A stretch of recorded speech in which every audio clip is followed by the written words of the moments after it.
The thin linen envelope slid across the mahogany table with a soft, dismissive sound.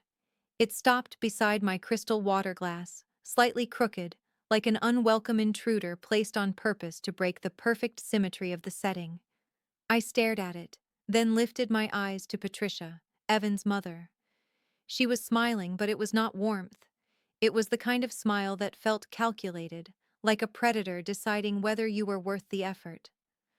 "Open it, dear," she said, her voice coated in artificial sweetness. "Consider it an investment in your future. My future." I glanced at Evan. He was staring at his plate of barely touched sea bass, focused on it with an intensity that felt like avoidance, refusing to meet my eyes. My stomach tightened. I picked up the envelope.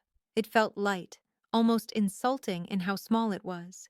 Inside were 15 crisp $100 bills, $1,500. I looked up, confused in a way that I already knew was temporary. "Is this a gift?" I asked, though I already understood the answer. Patricia laughed, a tinkling sound that matched the expensive crystal around us. "Oh, heavens no, it's an etiquette stipend.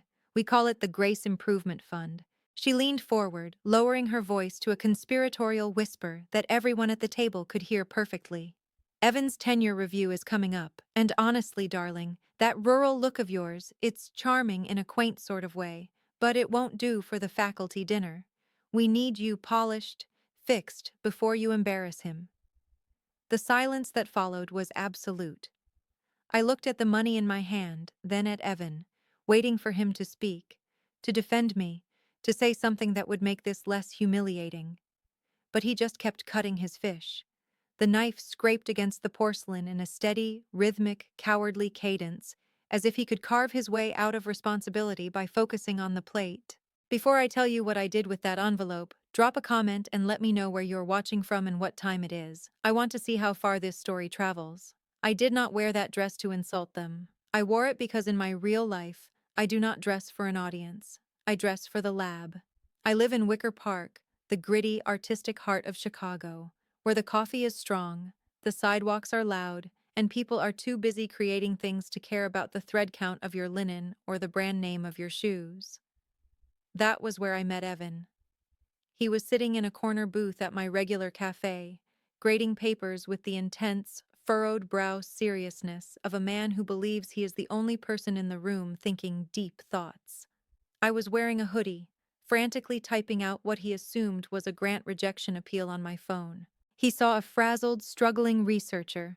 He saw someone who needed saving. Evan loved being a savior. For 2 years, he played the role of the intellectual provider.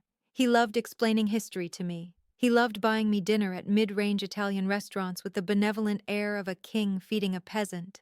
He loved the idea that he, the history professor with a prestigious family name, was the stable one, the rock, the man with a secure path and a respected place in the world.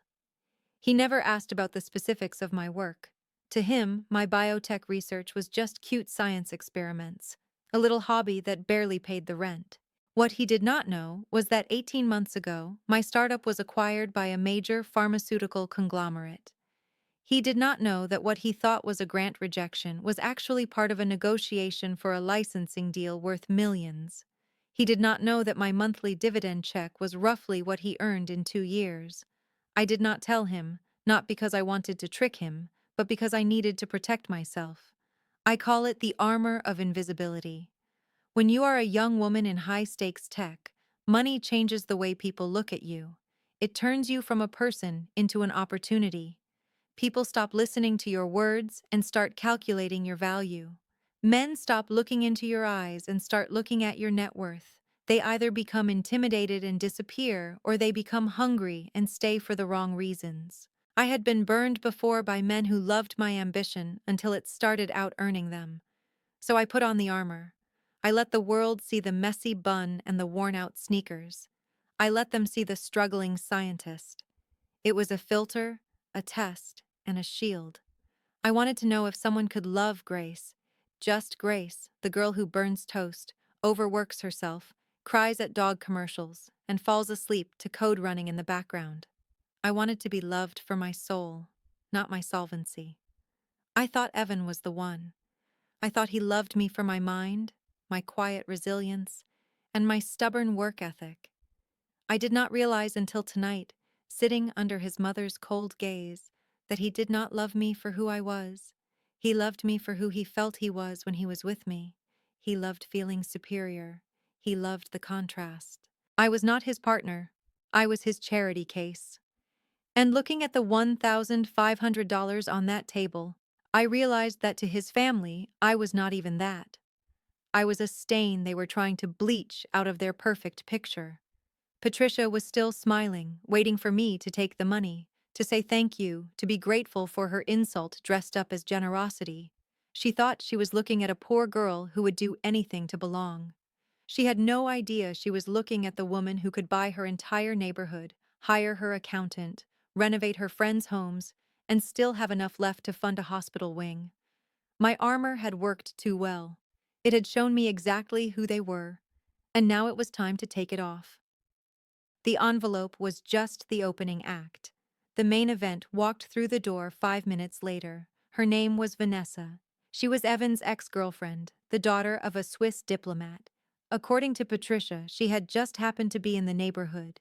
She floated into the dining room wearing silk that cost more than my car, apologizing effortlessly for the interruption while Richard, Evan's father, practically tripped over himself to pull out a chair. They sat her right next to Evan. I sat across from them, suddenly feeling like an audience member in my own breakup. This was not a dinner party anymore. It was a live dissection, a public comparison, a performance staged to cut me down. Patricia did not just welcome Vanessa, she weaponized her. For the next 20 minutes, she conducted a forensic comparison between the two of us. She asked Vanessa about her recent gallery opening in Milan. She asked me if I had found a coupon for the wine I did not bring. She praised Vanessa's lineage and breeding, words that belonged in a kennel club, not at a family dinner table. Then came the moment that made the air leave the room. Patricia reached out, took Vanessa's hand, and held it up like a prize exhibit. "Look at these fingers," she cooed. "Long, elegant, unblemished piano hands. That is what refinement looks like." Then her eyes snapped to me. She did not touch me. She pointed a manicured nail at my hands resting on the tablecloth. "Grace, dear," she said, her voice dropping into a sympathetic whisper. "Your hands, they look like you've been gardening without gloves. The skin is so rough. Have you tried lemon juice? Or perhaps just keeping them in your pockets?" I looked down at my hands. They were dry. There was a small chemical burn on my left index finger from a liquid nitrogen splash 3 weeks ago. My cuticles were ragged because I pick at them when I am debugging code at 3 in the morning. They were not elegant. They were the hands of a builder. These hands had built a sequencing machine currently being used to identify rare genetic markers in pediatric cancer. These hands had signed paperwork that secured the financial freedom of everyone in my company. They were tools, not ornaments. To Patricia, they were simply ugly. I looked at Evan. This was his moment.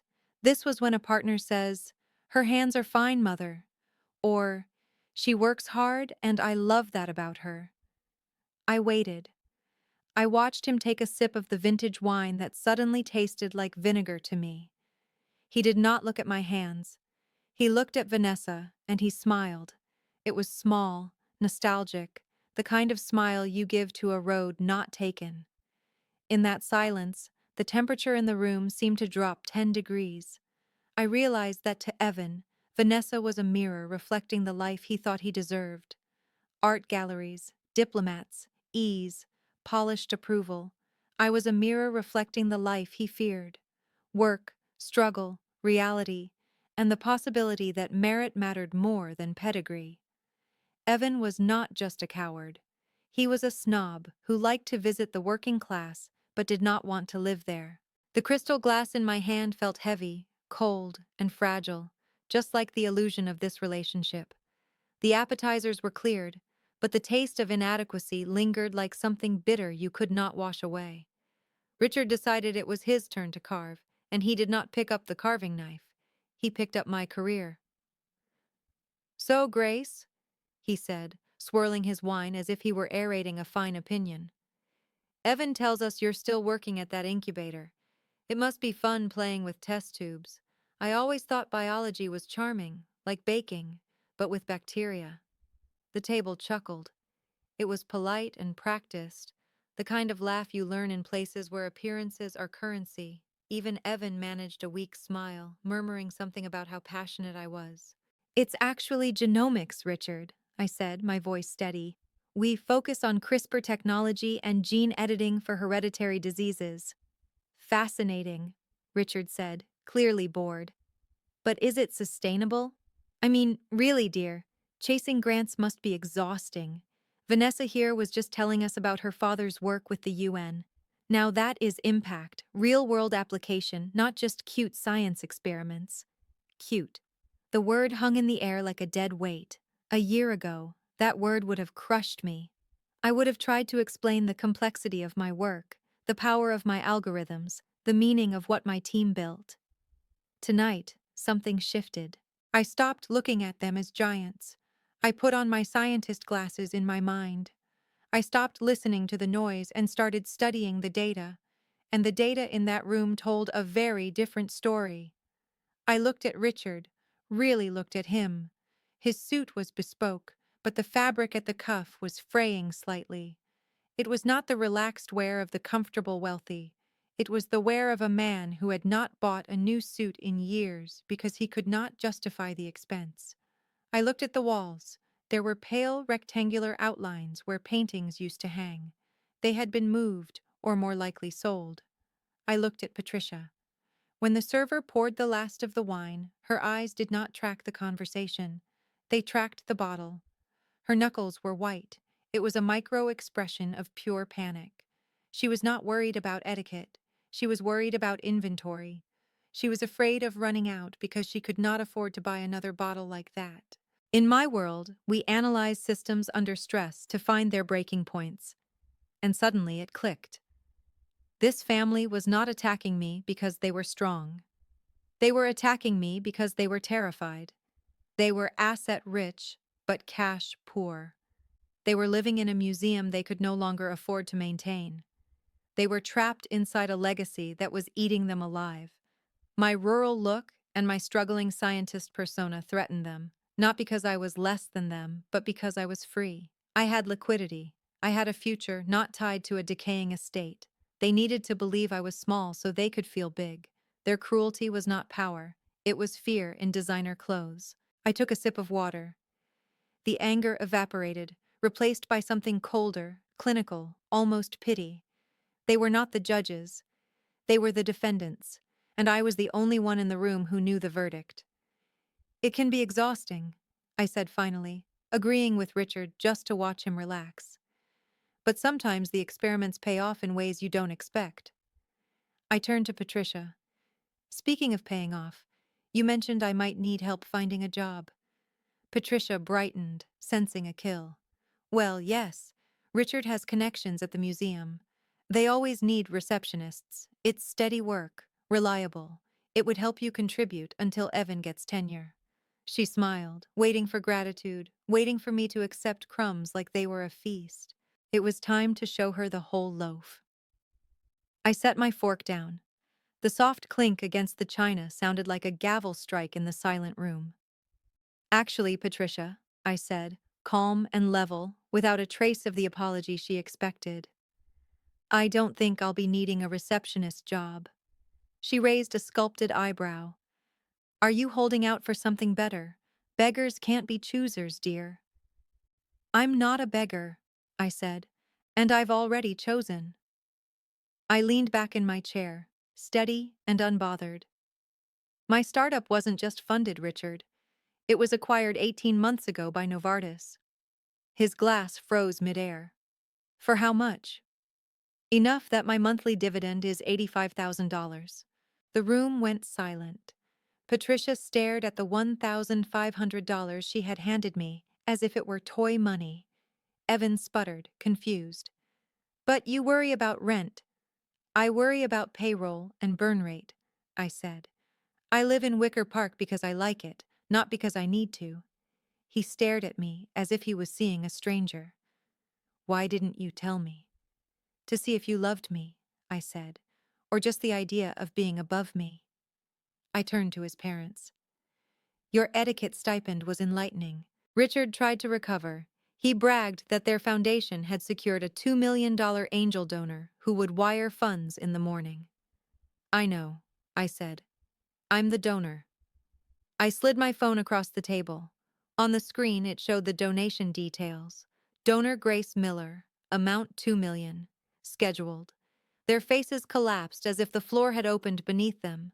Richard whispered, "But you're broke." "I'm an investor," I said, "and I funded your foundation anonymously because Evan told me how much this house meant to you. I thought saving your legacy might earn me a seat at this table." Then I tapped the screen. Transaction canceled. Richard's phone chimed. The color drained from his face. The endowment was gone. "Charity must be embarrassing for people like you," I said, standing. Evan reached for me with panic in his eyes. "Grace, I love you. We can fix this." "No," I said. "You loved the idea of saving me. I never needed saving." I walked out and left the envelope behind, untouched, because I refused to carry their insult with me. The next morning, I redirected the $2 million, not back to myself, but to the University of Chicago to create the Dignity Scholarship for underprivileged girls in STEM. Girls who would one day build things with hands like mine and never apologize for it. 6 months later, the estate was sold. Evan tried calling. I never picked up. I was too busy opening my new lab, too busy leading 45 employees who depended on me, too busy building a future that did not require anyone's approval. I still wear my messy bun and my sneakers, and on late nights, looking at the Chicago skyline, I smile, not because I'm wealthy, but because I finally chose my worth for myself.